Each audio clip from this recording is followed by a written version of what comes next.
350 Israeli soldiers dead in a single day. Not a war, not a month of fighting, not a slow, grinding campaign one day. And that same morning, the Israeli military had told the public the operation was going according to plan. This is the full story of March 28th, 2026, the bloodiest single day for Israeli forces since the Yom Kippur War of 1973. What happened inside those 24 hours didn't just shock Israel. It sent a warning to every military in the world about what modern prepared defense actually looks like and what it cost to ignore it.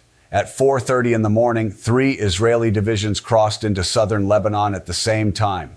45,000 soldiers, 600 tanks, artillery firing from 200 positions stretched along the border. The operation was called Second Shield. The plan looked clean on paper. Push 30 kilometers into Lebanese territory, destroy Hezbollah's military infrastructure inside a designated security zone, establish holding positions, and pull the bulk of forces back within 3 to 5 days. Israeli commanders had been building this plan for months. Airstrikes running since February had already hit rocket launchers, weapons depots, and command centers across southern Lebanon. Intelligence assessments put Hezbollah's fighting strength inside the invasion zone at around 5,000 fighters.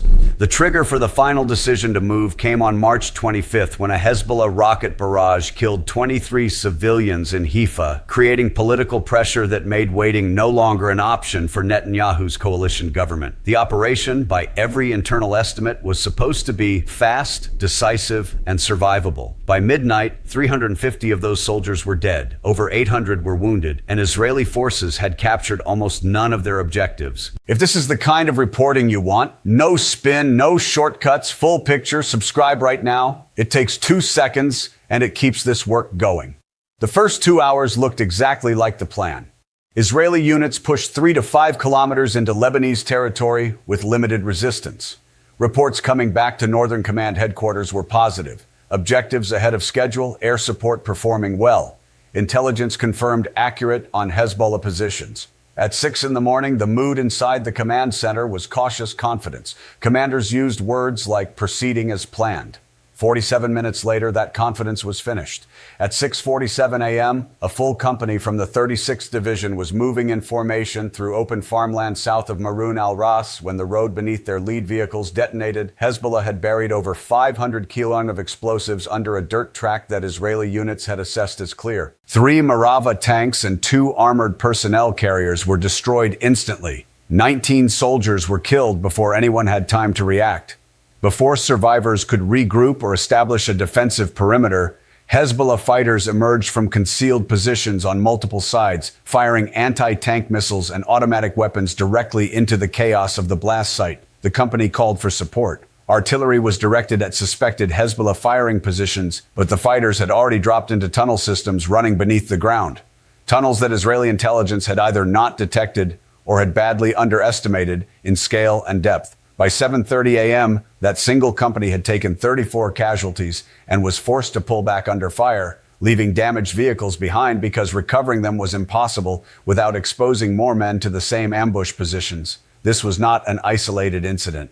This was the opening move of a pattern that would repeat across the entire invasion front for the next 16 hours. Hezbollah had spent years in some areas over a decade preparing specifically for this invasion. Every valley, every treine, every stone building in southern Lebanon had been studied, mapped, and turned into part of a defensive system.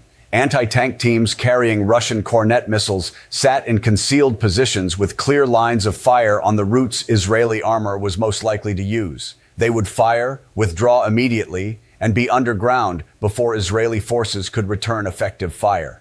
Sniper teams had been assigned specific targets: officers, radio operators, and forward observers. The people Israeli units needed most to function under contact. Cutting those people out of the fight early degraded command at exactly the moment it was most critical.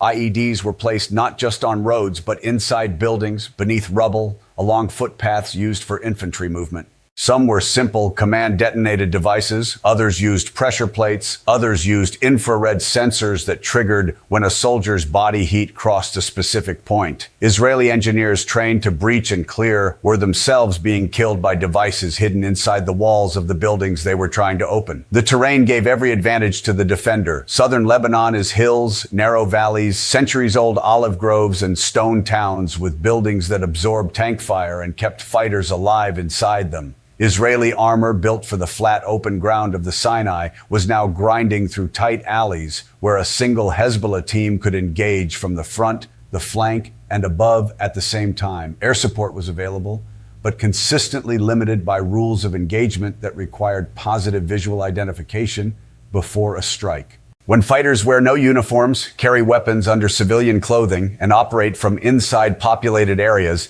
that identification requirement becomes nearly impossible to meet in real time. By 9 a.m., every division on the invasion front was sending back the same message: heavy contact, mounting casualties, and simultaneous requests for medical evacuation, artillery support, and airstrikes. The fight for Bentil became the defining battle of that day. The Golani Brigade advanced on the town from three directions in what the operational plan described as a coordinated assault to seize a key population center. What they entered was not a town in any normal sense. It was a prepared fortress. Buildings had been reinforced with concrete and steel framing. Underground bunkers were connected by tunnels that allowed fighters to move between positions without ever appearing above ground. Weapons caches had been built into walls, floors, and basements throughout the town. Hezbollah commanders had studied Israeli urban warfare tactics from the 2006 battle for this same town and had built specific countermeasures for every Israeli approach. As Golani units entered the outskirts of Bent Jail at 10 a.m., the response was immediate and fully coordinated. Anti-tank missiles struck the lead vehicles before infantry had dismounted. Machine guns opened fire down every main street. Snipers positioned on upper floors and rooftops targeted every soldier who stepped out of a vehicle. Brigade Commander Colonel David Shapiro ordered units to bypass the town and continue toward objectives further north. But Hezbollah fighters inside Bent Jabil kept engaging Israeli forces, attempting to move past, making bypass impossible without abandoning pinned units to fight alone. By noon, the Golani Brigade was locked in close-range urban combat across a 2-kilometer area. Infantry squads moved building to building, clearing rooms through rubble and broken walls. Combat engineers attempted to breach walls to create covered movement routes between positions and were killed by IEDs placed specifically inside the walls they were trying to break through. Tanks fired main guns at positions identified by ground troops, destroying buildings, while Hezbollah fighters, who had already moved through connecting tunnels, opened fire from different positions entirely, forcing the entire identification and fire process to start again. Helicopter gunships circled overhead, but struggled to support effectively. In chaotic urban combat, distinguishing fighters from civilians without a ground controller calling specific targets is nearly impossible. And many of the forward observers trained for that job had already been killed or wounded in the fighting below. By 2 p.m., the Golani Brigade had taken 67 casualties, 23 of them killed, and had advanced less than 300 meters into the town. One battalion commander sent this report to brigade headquarters. "We are in knife fight range. Every building is defended. Casualties are mounting faster than we can evacuate them. Without significant reinforcement and a fundamental change in tactics, we cannot achieve the objective." Behind the front lines, the medical system was beginning to break down under the weight of what was coming in. Field hospitals set up just inside the Lebanese border were receiving wounded faster than surgical teams could operate on them. Helicopters flying critical cases back to hospitals in Israel were being forced to approach landing zones at maximum speed and depart immediately after loading because landing zones near the fighting were under sporadic rocket and RPG fire. Pilots who lingered too long became targets. Some wounded soldiers waited hours for evacuation while medics treated them in basement, damaged buildings, and roadside positions under active fire. Staff Sergeant Yonatan Klein, a combat medic with the Golani Brigade, described what he experienced that afternoon. He was working in a basement performing emergency stabilization on a soldier who had lost both legs to an IED blast while Hezbollah fighters engaged the floors of the building directly above him. Outside, wounded soldiers were lined up waiting for helicopters that could not land because the landing zone was taking RPG fire. He said, "We lost patients not because medicine failed, but because we couldn't get them to surgery fast enough." That's what that day was. Not a surgical operation, a bloodbath. At 4 p.m., Major General Yagolan called an emergency conference with all division commanders. The picture that came back from every unit was the same. Casualty rates were not sustainable at current operational tempo. Ammunition expenditure, especially tank rounds and artillery shells, was running well above planned rates because Hezbollah positions required multiple engagements to suppress, and fighters kept reappearing from tunnel exits after positions had been declared clear. Supply convoys moving forward to resupply engaged units were being ambushed by Hezbollah teams that had infiltrated behind Israeli lines, and the core intelligence assessment had been completely wrong. The estimate going into the operation was 5,000 Hezbollah fighters in the invasion zone. Israeli commanders on the ground were now estimating between 15,000 and 20,000, indicating Hezbollah had moved significant reinforcements into position in the weeks before the invasion, and Israeli intelligence had not detected the movement. The tunnel network was far larger and deeper than any pre-invasion assessment had indicated. Golan ordered all units to halt their advance, consolidate current positions, and prepare for possible withdrawal if casualty rates did not decrease. But stopping the advance did not mean safety. Hezbollah read the halt as the moment to push back. At 5:30 p.m., Hezbollah launched a direct assault on Israeli positions near Maroun Alas. The attack opened with mortar fire that disabled vehicles and killed exposed crews. Fighters then advanced using terrain for cover, firing RPGs and Kornet missiles at every Israeli vehicle that presented a target. The Israeli unit holding that position, already weakened by the morning's casualties, called artillery danger close, accepting rounds impacting within 50 meters of their own soldiers to break up the assault before it overran their lines.